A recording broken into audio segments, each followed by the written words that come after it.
Hello everyone, welcome to rainbow taste. నేను మీ కళ్యాణి.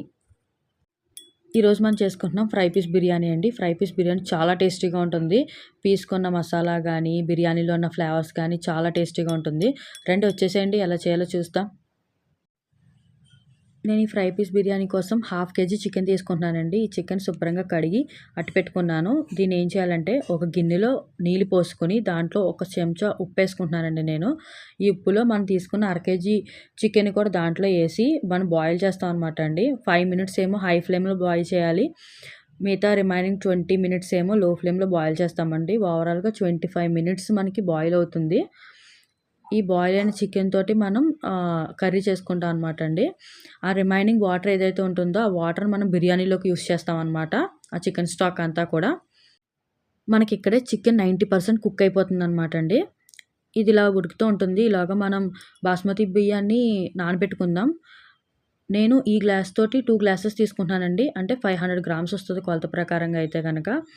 ఈ బాస్మతి రైస్‌ని శుభ్రంగా కడిగి నేను నానబెట్టుకుంటున్నానండి. దీన్ని ఒక అరగంట సేపు నానబెడతాను నేను బాస్మతి రైస్. మనం దీంట్లో ఒక స్పెషల్ మసాలా వేస్తామండి. ఆ మసాలా ఇప్పుడు ప్రిపేర్ చేసుకుందాం. దీనికోసం మనకి లవంగాలు ఒక 10 తీసుకోండి. యాలక్కాయలు ఒక 4 తీసుకోండి. దాల్చిన చెక్క ఒక 1 ఇంచ్ ఉండేలా తీసుకోండి. అనాస పువ్వు తీసుకుంటున్నాను నేను. అలాగే స్టార్ ఫ్లవర్ అంటారు కదా, అది కూడా తీసుకుంటున్నాను. ఎండుమిరపకాయలు ఒక 4 తీసుకుంటున్నానండి. ఒక బిర్యానీ ఆకు తీసుకుంటున్నాను. 5, 6 మిరియాలు తీసుకుంటున్నానండి నేను. 2 మరాఠీ మొగ్గలు తీసుకుంటున్నాను. దీన్ని స్టోన్ ఫ్లవర్ అంటారండి. దీన్ని బిర్యానీ పువ్వు కూడా అని అంటారు. అదొక చెంచా తీసుకుంటున్నాను. ఇవన్నీ కూడా ప్యాన్‌లో వేసి ఫ్రై చేస్తున్నానండి. ఆయిల్ ఏం లేకుండా ఊరికే ఫ్రై చేసి దీన్ని మిక్సీ చేసుకోవాలి. ఈ వచ్చిన పౌడర్‌లోంచి ఒక భాగాన్ని పక్కకు పెట్టుకుంటున్నానండి. దీన్ని బిర్యానీలోకి వాడతాను నేను. రిమైనింగ్ 2 పార్ట్స్‌ని కూడా అట్లా ఉంచేస్తున్నాను నేను. ఈ 1 పార్ట్ మాత్రం బిర్యానీలోకి వాడతామండి. 2 పార్ట్స్ చికెన్‌లోకి వాడతాం మనము. ఇప్పుడు ఒక స్పూన్ ధనియాలు, ఒక స్పూన్ జీలకర్ర వేసి దోరగా వేయించుతున్నాను నేను దీన్ని. ఇదంతా తీసుకెళ్ళి 2 పార్ట్స్ ఉంది కదండీ చికెన్ కోసం పెట్టుకున్న మసాలాలో దాంట్లో వేసి ఇంకొకసారి గ్రైండ్ చేస్తున్నాను అంతా కలిపి. మెత్తని పౌడర్‌లా తయారు చేసుకుంటున్నాను అనమాట దీన్ని. చూస్తున్నారు కదా, ఇలా పౌడర్‌లా చేసుకున్నాను. ఒక ప్యాన్ పెట్టుకొని దీంట్లో ఒక 100 గ్రామ్స్ ఆఫ్ ఆయిల్ పడుతుందండి దీనికి.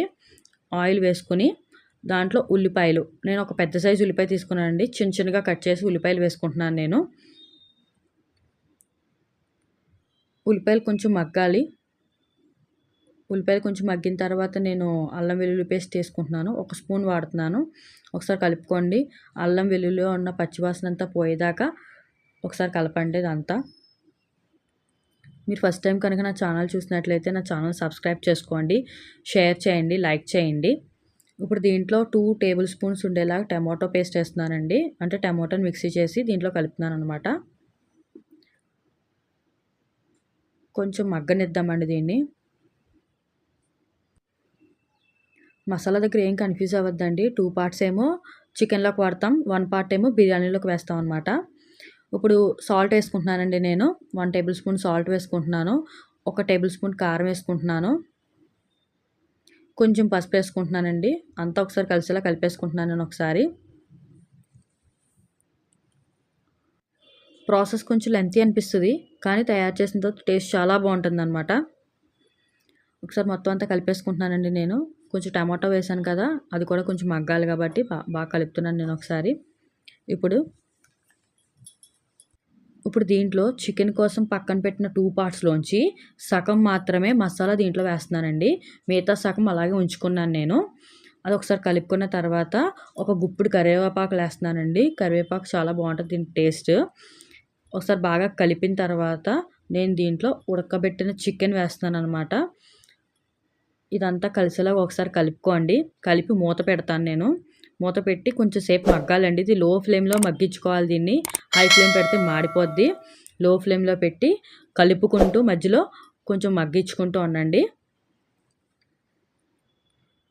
ఒక 10 మినిట్స్ మగ్గిన తర్వాత చూసారా అలా కనపడుతుందో? ఇప్పుడు నేను ఏం చేస్తున్నానంటే రిమైనింగ్ పార్ట్ ఉంది కదండీ, దాన్ని కూడా జల్లేస్తున్నాను పైన. జల్లేసి మళ్ళీ ఒకసారి కలుపుకోండి. మసాలా అనేది కొంచెం కొంచెంగా వేసుకుంటే ముక్కకు బాగా పడుతుందండి. ఒకసారి వేస్తే మాడిపోతుంది. అందుకోసం నేను 2 భాగాలకని తీసుకుని ముందు ఒకసారి తర్వాత ఒకసారి వేసాననమాట. లాస్ట్‌లో కొత్తిమీర వేసేసుకున్నానండి. నెక్స్ట్ బిర్యానీ రైస్ కోసం గిన్నె పెట్టాను. దీంట్లో 3 టేబుల్ స్పూన్స్ ఆఫ్ ఆయిల్ వేసుకుంటున్నాను. ఆయిల్‌లోని ఇప్పుడు 2 బిర్యానీ ఆకులు, అలాగే 1 స్పూను స్టోన్ ఫ్లవర్, దీన్ని బిర్యానీ పువ్వు కూడా అంటారు. అది వేసుకుంటున్నాను నేనిప్పుడు.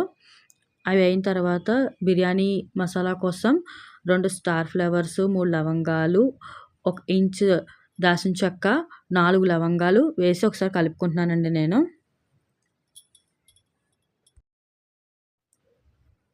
ఇప్పుడు దీంట్లో నేను పచ్చిమిరపకాయలు తీసుకుంటున్నాను. 4 పచ్చిమిరపకాయలు తీసుకుంటున్నాను. చీలికలుగా కట్ చేసి దాంట్లో వేసేస్తున్నాననమాట. అలాగే ఒక పెద్ద సైజు ఉల్లిపాయలు సన్నగా తరిగి దాంట్లో వేస్తున్నానండి. 1 స్పూన్ సాల్ట్ వేసుకుంటున్నాను. అన్నీ ఒకసారి కలిసేలా కలుపుకోవాలండి బాగాను. కొంచెం ఉల్లిపాయలు మగ్గనివ్వండి. ఉల్లిపాయలు మగ్గిన తర్వాత 1 స్పూన్ జింజర్ గార్లిక్ పేస్ట్ వేసుకోండి. దీంట్లోనే పచ్చివాసన పోయేదాకా ఆయిల్‌లో వేయించుకోండి. దీంట్లో ఇప్పుడు బిర్యానీ కోసం అట్టిపెట్టిన ఒక పార్ట్ ఉంది కదండీ! ఆ బిర్యానీ మసాలా దీంట్లో వేసేస్తున్నాను నేను. ఒకసారి బాగా కలిపేసుకోండి. దీంట్లో 1 స్పూన్ ఘీ కూడా వేసుకుంటున్నాను నేను. అంతా కలిసేదాకా కలిపేసుకున్న తర్వాత నేను ఇప్పుడు దీంట్లో ఒక గుప్పుడు పుదీనా ఆకులు వేసుకుంటున్నాను. అలాగే ఇంకో గుప్పుడు కూడా కొత్తిమీర వేసుకుంటున్నానండి. ఈ 2 కూడా ఆయిల్‌లో చక్కగా మగ్గనివ్వండి. ఒకసారి అటు ఇటు కలిపేసుకున్న తర్వాత ఇప్పుడు మనం చికెన్ ఉడకబెట్టుకున్న తర్వాత నీళ్ళు ఉంచాను కదండీ చికెన్ స్టాక్ అని, ఇది వాటరు కలిపి నేను వేసుకుంటానండి. 2 గ్లాసులు బియ్యం తీసుకున్నాను కాబట్టి 4 గ్లాసులు వేసుకోవాలండి నీళ్ళు. అందుకోసం నాకు చికెన్ స్టాక్ 2 గ్లాసులొచ్చింది. 2 గ్లాసులు నార్మల్ వాటర్ ఏసుకున్నాననమాట. మొత్తం అలా 4 గ్లాసులేసుకున్నాను. ఒకసారి కలుపుకోండి. ఇప్పుడు నీళ్ళు బాగా మరగాలండి. చూస్తున్నారు కదా! అలా మరగాలి. ఈ టైంలో ఒకసారి ఉప్పు చూసుకోండి. ఉప్పు ఏమైనా కావాలంటే ఇప్పుడు వేసుకొని కలుపుకోవచ్చు. ఇప్పుడు నేను అరగంట సేపు నానబెట్టిన బాస్మతి రైస్‌ని దీంట్లో వేసుకుంటున్నానండి. ఒకసారి బాగా కలుపుకోండి. నేను దీన్ని కుక్కర్ మూత పెట్టట్లేదండి. దీనికి సరిపడగా ఒక మూత తీసుకున్నాను. ఆ మూత పెడుతున్నాను నేను. ఓ 10 మినిట్స్ కుక్ అవ్వనివ్వండి దీన్ని. 10 మినిట్స్ కుక్ అయిన తర్వాత ఒకసారి తీసి కలపండి మధ్యలో ఒకసారి. ఎందుకంటే ఆయిల్ ఒక పక్కకి వెళ్ళిపోతది. ఒకసారి పైకి కిందకి కలపండి స్లోగా. ఒక 10 మినిట్స్ అయిన తర్వాత నాకు ఇలా ఉందండి ఇప్పుడు. ఇప్పుడు నేను దీన్ని మూత పెట్టి దాని మీద ఏదైనా బరువు పెడతానండి. ఈ విధంగా బరువు పెట్టి 10 మినిట్స్ సిమ్‌లో పెట్టి ఉంచండి. ఇది దమ్ అవుతదండి. 10 మినిట్స్ తర్వాత స్టవ్ ఆఫ్ చేసి ఇంకో 10 మినిట్స్ అలా వదిలేయండి దాన్ని. అలా వదిలేసినప్పుడు ఇదంతా సెట్ అవుతదండి. మనకి ఫ్రై పీస్ బిర్యానీ రెడీ అయిపోయినట్టే. మీరు ట్రై చేయండి. ఈ ఫ్లేవర్స్‌ని, టేస్ట్‌ని ఎంజాయ్ చేయండి. మీకు ఎలా కుదిరిందనే విషయం నాతో కామెంట్ బాక్స్‌లో షేర్ చేసుకోండి. Thank you for watching.